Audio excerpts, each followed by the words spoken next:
All right, I will call to order the Transportation Committee meeting of October 20th, 2020. Can we have a roll call, please? Eckhoff. Here.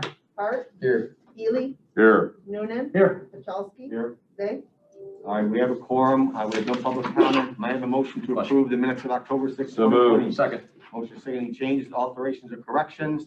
All in favor, say aye. Aye. Opposed, the ayes have it. Next is agenda item 5. May I have a motion to approve the budget transfer for $763 for impact So moved. fund? Second. I have motion and second. Any questions? All in favor, say aye. Aye. Opposed, the ayes have it. Next is 6, which is procurement requisitions.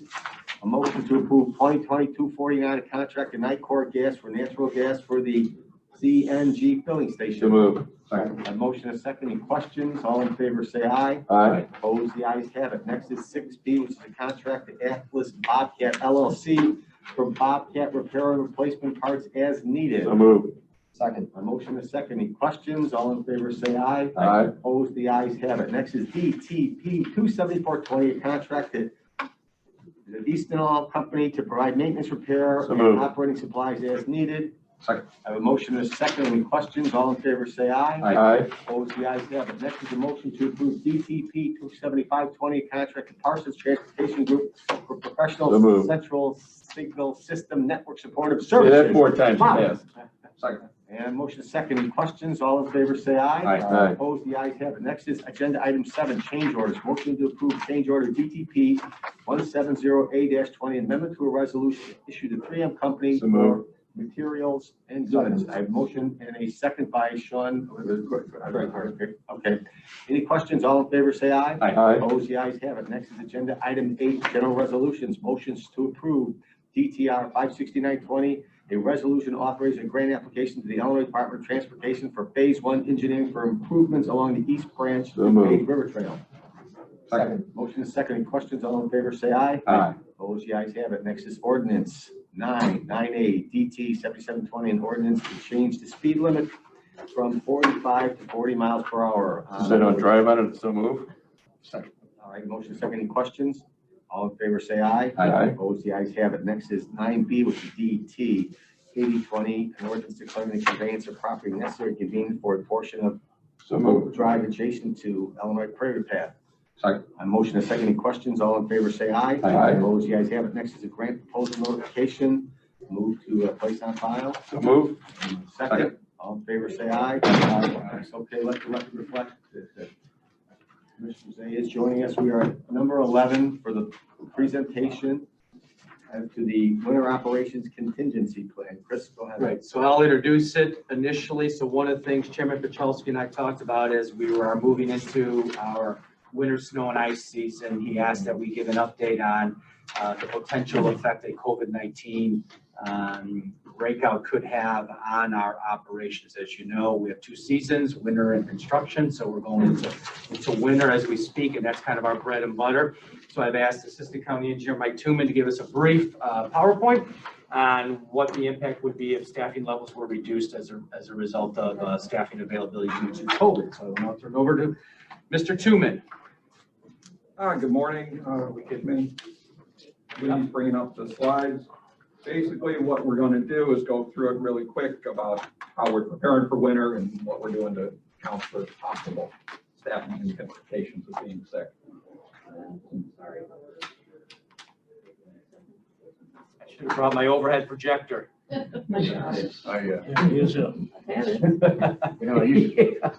used to drive a truck. I could just, take a test. I can come in if you guys need me. There's no test. No test. I can hit You mailbox. hit every mailbox. Can you hit every mailbox on a route? You bet, especially when it's slushing. Not as well as You're they hired. do. Over Z on the side.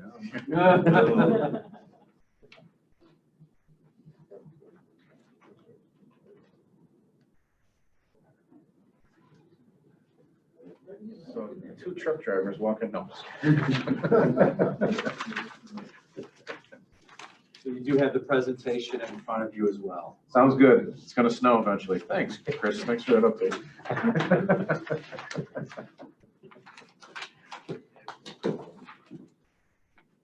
If we're having difficulties, everyone's got a paper version. We'll just go off the paper version. Okay with you.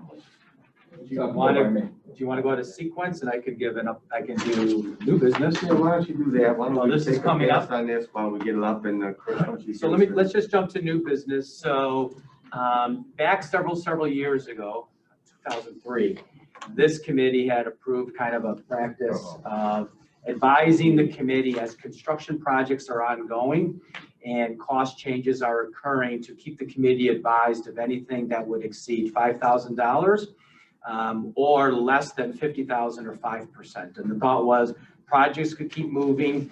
At the end of the day, we don't know if the final contract amount will be greater than or less than the award, but this is a mechanism by which, rather than going to the board for continuing changes to the award value, that we would just keep this committee advised. So one of our active projects, Grand Avenue Culvert, which is on Grand Avenue just west of 294. Is that why they call it the Grand Avenue Yes, Culvert? exactly. So Grand Avenue over Addison Creek, we're wrapping up stage one. And we've incurred additional costs for what they call porous granular embankment, which is essentially the erosion control, the big rocks at the outlet or the outlet of the structure, as well as the stage one materials, or I'm sorry, the next stage. The soil has been tested and determined that it can't be disposed of as clean fill. It's actually got to be disposed of as special waste. So really what we're doing is just advising the committee that as we sit here today, halfway through the project, we're looking at about a potential $30,000 change order increase to the contract. Again, we'll stay on top of it. If it should go above that and hit the 5% of $1 million contract or 50,000, we would take it formally through board. So that was it, just kind of an informational. It's a cleanup measure, so we get it at the end of the contract anyway. We always, right, it's either a decrease in close or it's an increase, but I just want to keep the committee advised because it is an amount that exceeded, or it's within the range of what was established quite some time ago by this committee in order to keep the committee updated, but not keep going to board for every time, every change order. And that's our practice been for the last several years, so. Has Decade anybody got and a an half. issue with, we're gonna maintain that same practice? Is that okay with everybody? I think there's agreements with that. Okay. Now we'll turn it over Now we to got 11, presentation. There we go. So much excitement. As the presentation, here we go. We're sitting in October. The trucks are starting to be converted from asphalt work and construction work that we do. This week, we just wrapped up. All of our asphalt equipment is done. All of our V boxes, which are the spreader controls and the bins that hold the salt to be put down on the road, have been installed. So that's where we're sitting. November, December, we'll finalize all of the loaders, all of the operational stuff. November through April, we plow snow, obviously. And by July and October, we're already doing winter get readies and procuring all of our salt and liquids and making sure everything's operational. So it's a continuous season. Next. Staffing, there's 72 DOT employees in the maintenance section, manager, supervisor. Snow command is the people that answer the phones throughout the shifts. 52 drivers and 12 mechanics. One of our mechanics, the auto mechanic, actually does plow snow. We put out, in a full call, we'll put out 6 public works employees per shift, per day. We'll actually get some admin help as well. We have about 5 admin drivers that did go and get their licenses and do provide assistance for us. We have 6 open snowbirds. We typically have, in the past few years, not even averaged 1. We don't get a lot of snowbirds. And we also run 24/7. The 24/7 is different than what many municipalities and townships do. Just a quick summary of the last 3 years. You can see 40 inches of snow is about average. 42 callouts. A callout is when we actually bring in a shift, an entire set of trucks to come. We hit about 42 of those. For the same amount of snow 3 years ago, we had 54 of them. It really depends, and you can see the salt usage was much higher 3 years ago than it was last year.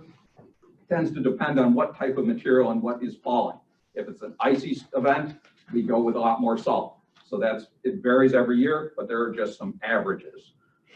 Next slide. We're still using the beet juice. Is that our preferred product for? It blends with the calcium chloride and the salt brine, and you mix it into a ratio. Correct. We're still doing that to try and reduce the chlorides that get to the streams. Yep. So what we normally would see is we run a day and a night shift, A and B. We would put out the 64 drivers in a full call. We have 10 snowplow routes. We average 105 miles roughly per route. And our cycle time to clean the roads and make a pass, so you're standing there in front of your house and you're on a county road, you'll see a plow come past you every 3 to 4 hours. if we lost, if we lost 25% of our staff due to COVID, if we had to quarantine them or if they actually got sick, we expect that the cycle time would double.